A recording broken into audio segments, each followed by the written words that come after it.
دوست من، میگم یه وقتایی منتظری که روزای بد تموم بشن، یهو به خودت میای میبینی این تویی که تموم شدی، نه اون روزای بد.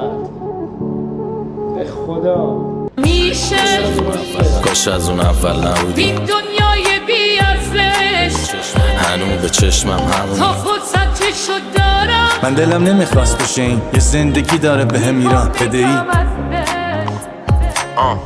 آهای نه